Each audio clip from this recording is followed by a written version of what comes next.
Je m'appelle Pierre Jova, j'ai 27 ans, je suis journaliste au magazine Pèlerin. Je suis journaliste depuis 5 ans maintenant et je travaille sur la question des migrants depuis l'été 2015, depuis la crise migratoire. Alors la genèse de ce livre, ça remonte à l'été 2015, quand 1 million de réfugiés ont déferlé sur l'Europe. J'étais en reportage à la frontière entre la Hongrie et la Serbie.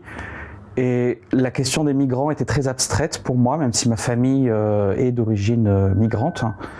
Et là, j'ai vraiment rencontré des personnes avec leurs visages, leurs histoires, leurs blessures. Ça a été un vrai choc pour moi. Ça m'a fait réfléchir et j'ai vraiment eu envie de coucher cette expérience sur le papier et de m'intéresser aux migrants en France avec le prisme des chrétiens, des églises, et essayer de donner la parole non seulement aux migrants, mais aussi aux personnes qui les voyaient arriver. C'est un sujet qui n'a pas été traité et c'est un sujet qui a une résonance particulière en France, qui est un pays de tradition catholique, où la question des migrants prend un écho un peu civilisationnel. Beaucoup de gens ont peur que les migrants viennent renforcer l'islam en France et comparent l'islam à l'héritage chrétien. À côté de cela, les églises, et notamment l'église catholique, ont un discours très clair vis-à-vis de l'accueil des migrants. C'était intéressant pour moi de confronter ces deux tensions et de les faire dialoguer. L'Église a un vrai rôle à jouer dans la crise des migrants, et les églises, parce que je parle de l'Église catholique, mais aussi des églises protestantes. Les églises ont un rôle à jouer car leur aide est désintéressée, elle est motivée par leur foi, par des convictions spirituelles fortes. Et c'est dans les églises que l'on trouve les gens qui s'investissent le plus pour l'accueil des migrants et qui le font de manière la plus discrète. Il y a peu de tapage autour de cette aide, qui pourtant est très précieuse. C'est une vraie aide désintéressée, gratuite. Les églises sont partout, il y a un vrai maillage territorial. Et j'ajoute que les églises peuvent aider les migrants là où l'État ne peut pas le faire. Et l'État ou d'autres associations ne peuvent pas le faire.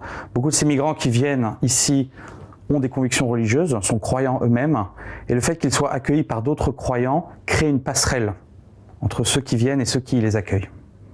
Et ça, l'État ne peut pas le faire. Je suis un reporter, c'est le cœur de mon métier d'aller sur le terrain, d'écrire, de raconter et surtout d'écouter. C'était très important dans ce livre de donner la parole à tout le monde et d'écouter tous les arguments sur cette crise des migrants. Les chrétiens sont à l'image de la société, ils sont divisés, ils sont animés d'émotions et de peur, mais aussi d'un désir de générosité. Parmi ceux qui aident les migrants de manière inconditionnelle, les arguments qui reviennent sont souvent bibliques.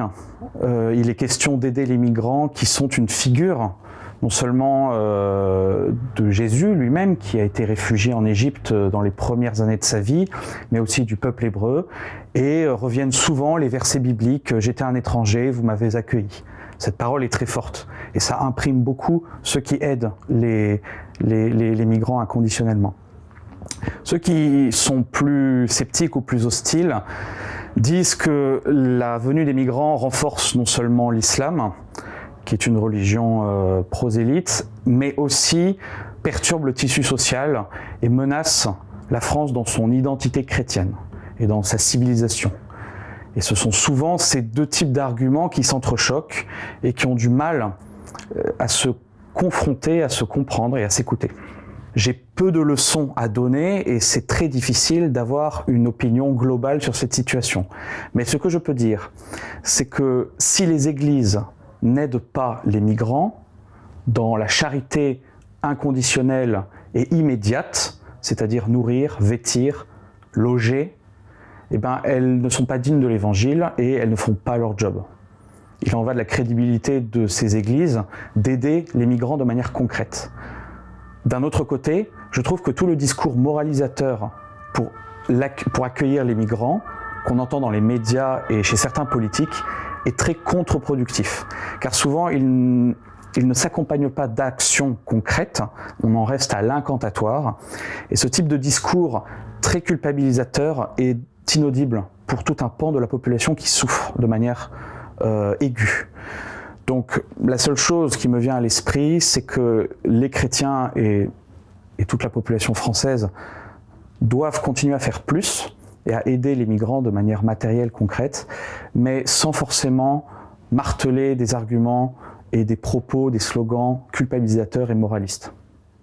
Si je devais conclure ce livre et l'ambition qui a motivé son écriture, je dirais que ce livre souhaite donner la parole non seulement aux migrants, mais aussi aux Français, aux chrétiens qui les voient arriver.